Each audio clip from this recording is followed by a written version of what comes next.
Christian Andreacchio was found dead in his apartment bathroom, and it was ruled as a suicide. But was it? Could Christian Andreacchio's case be solved using forensic science to determine if it was homicide or suicide? To answer this question, I've researched the case using many sources. My work revolved around blood, fingerprints, ballistics, stages of decomposition, and autopsy findings. After I deliver all the information, I will let you decide for yourself if you think it was homicide or suicide. After I give you a minute, I will lift the flaps and give you the official findings. But what is forensic science? Forensic science is the application of scientific principles and techniques to matters of criminal justice, specifically relating to the collection, examination, and analysis of physical evidence. I'd like to summarize the Christian Andreacchio's case for you. Christian Andreacchio was a 20-year-old young man who lived in Meridian, Mississippi. He worked on a tugboat and was meant to be working the day February 26, 2014, when he was found dead in his apartment bathroom. His friend and his girlfriend were both in the apartment at his time of death. His friend called 911 and reported a suicide. Less than an hour later, the police determined it was a suicide, but the coroner ruled the death as undetermined, leaving many people unsure what to do as the case shut down. Many people look at this case and see evidence of homicide, yet the court refuses to hear their evidence. My procedure was the purpose of this project is to perform experiments that relate to the specific forensics information made public about the Andreacchio case. I will show data as it relates to the forensics in my experiment based on accessible public information about this real-life case. I will compare proven science principles to Andreacchio case facts and let you decide if the facts lead to homicide or suicide. Every good scientist have questions. Can we solve Andreacchio's case using forensic science to find if it was homicide or suicide? My hypothesis is that forensic science will prove it was homicide. My first experiment was about blood. According to forensicsciencesimplified.org, there should have been a large amount of blood, a fine mist of blood from the exit wound, and larger and fewer droplets from the entrance wound. My case facts were that there was a gunshot wound to his head, that there is no blood splatter, and that there is a trickle of blood in the bathtub, and a small amount of blood on the outside of the door. And a bloody shirt from behind the toilet came up missing. And my science facts are that due to more capillaries in the brain, a head wound bleeds tremendously more than other wounds. And a head wound from a gunshot causes a large amount of blood splatter. And to see how blood splatters, I dropped fake blood from many heights. First, I did 6 inches, and the blood droplet turned out to be half a centimeter, bit large. Then I tried 3 feet, and the blood droplet turned out to be 1.2 centimeters large. Then I did 8 feet, and the biggest blood droplet was 2 centimeters large. And then I used a nasal aspirator 6.7 inches above the board to represent the bathtub as blunt force, and the largest was 7.5 centimeters large. Luminol is a substance that can be sprayed over blood you cannot see that is left, and you can use a black light to see it. See? Before you couldn't see the blood, but now you can. Let's see if it works on dark tile as well. It does. And the case facts about luminol were that it was notably freshly cleaned, and that there were new shower curtains with no blood on them, and that there's no blood on the shower walls, that there's no blood on the opposite wall of the shower where the bullet hole was found. And the science facts are that luminol, a chemical able to be sprayed over blood you cannot see that is left, can be can be seen using a blacklight, and forensics scientists use it to find where blood was cleaned away. My procedure is that I also simulated luminol by using glow-in-the-dark paint and a blue light on bathroom tile pieces.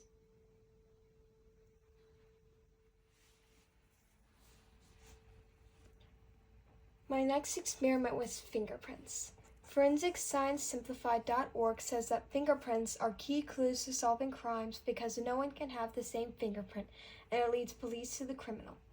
My case facts were that fingerprints were found everywhere, all over the house, in the apartment, and that there are no fingerprints found on the gun. And my science facts are that anywhere a person touches leaves a unique fingerprint unless their fingers were covered or the fingerprints were wiped off. My procedure was I made a fingerprint on glass by rubbing my finger in pencil lead, and then I lifted the fingerprint with tape. I also tried stamping my finger on a tin lid and dusting it with a flour-based powder and using tape to lift it.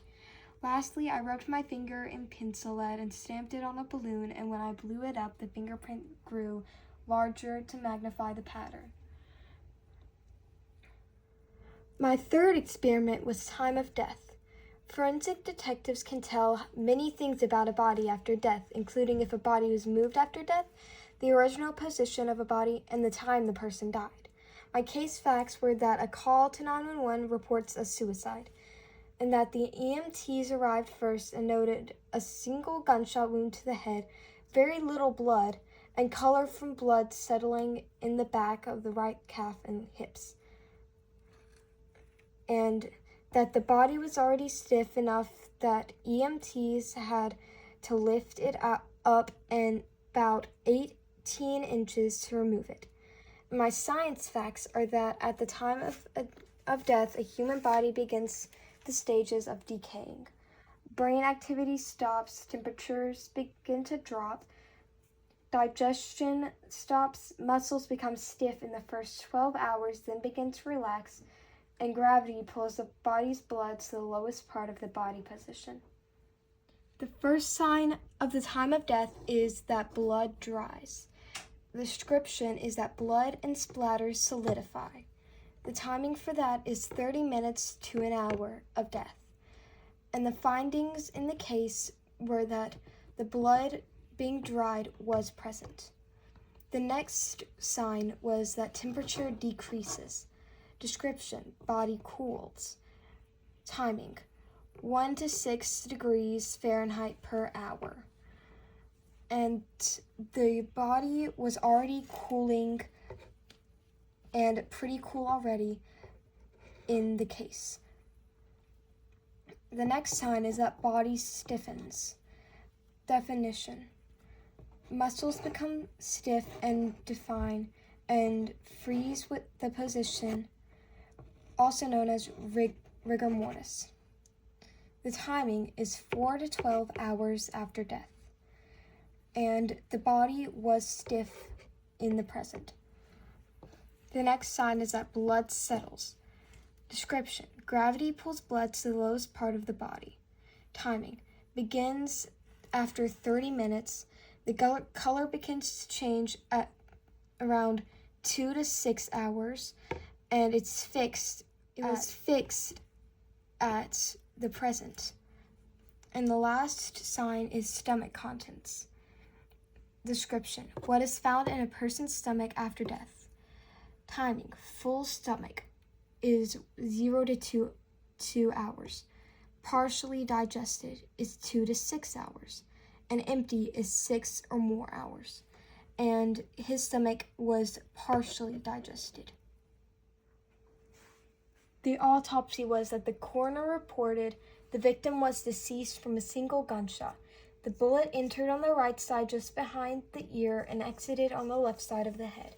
Purple-red coloring was found on the hips and the back of the right calf and a small amount on the left calf. Stomach is noted to having partially digested food, caffeine, and no drugs or alcohol. No Chick-fil-A food was present. GSR, gunshot residue, was found on the right hand.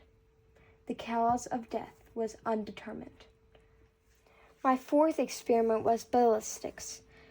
Ballistics is the science of guns.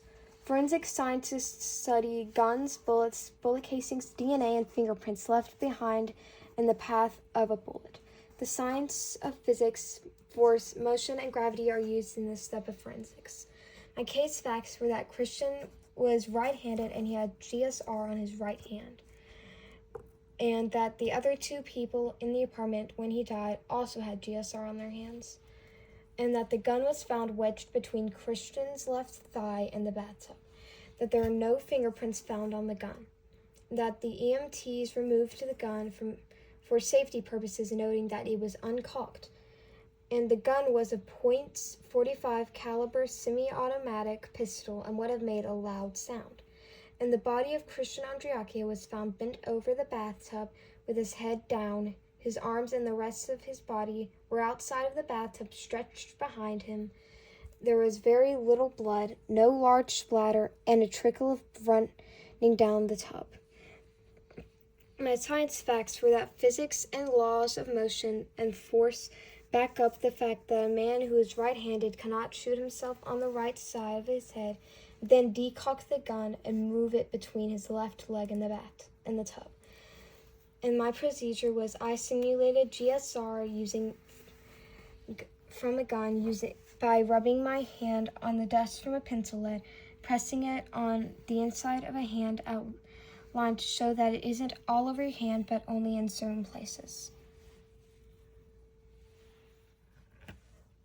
These are photographs of me doing my blood project. These are photos of me doing my project on fingerprints. Next, I made a 3D version of the crime scene.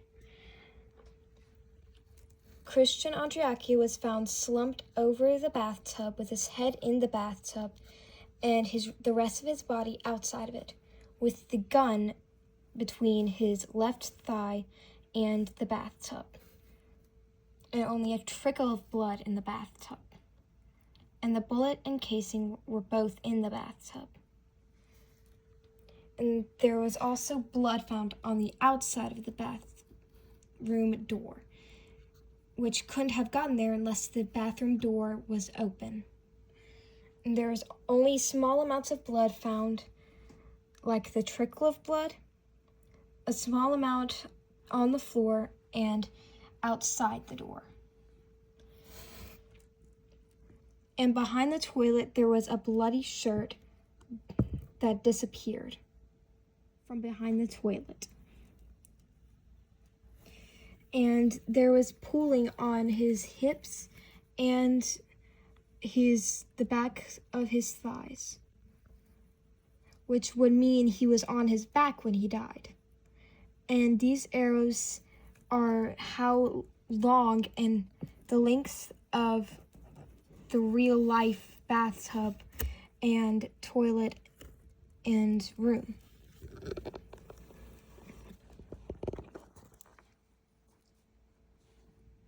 And there's also a bullet hole found in the outlet in the wall opposite of the bathtub, even though the bullet was found in the bathtub. I will give you a minute to decide whether you think it was homicide or suicide.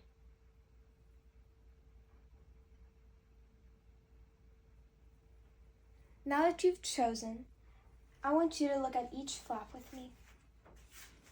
First, the homicide. Christian Andreacchio's family hired private detectives and forensic scientists to expose the truth. They never believed it was a suicide and are trying to get justice for Christian. The new chief of police, Benny DeBoos, believed the officers bungled the investigation. He also confirmed a lot of the stuff didn't make sense. And the case was reinvestigated by the Meridian Police Department, and according to Jay Arrington, it's homicide. He believed through his investigation, forensics showed that Christian had been dead much longer than was admitted in the 911 call. He also found the scene of Christian's death had been altered from its original state, and according to the new time of death, it had allowed for plenty of time to clean up. The new evidence was not allowed to be presented in court, but it strongly points to a homicide, whether it was intentional or accidental. Next, suicide. The chief of police, who was supposed to be off work, arrived around 5:53 and declared it was a suicide and closed the case. The court refused to hear the side of the people who believed it was a homicide, even though they had evidence. The chief of police was fired soon after the events of the case. The case of Christian Andreacchio is still officially ruled a suicide. I learned that both sides of forensic mystery can have evidence. And you got to choose your side. Now I'd like to share mine. I believe it was homicide because there seems to be clear evidence of a homicide. Thank you for presenting this opportunity to share such an amazing forensic mystery.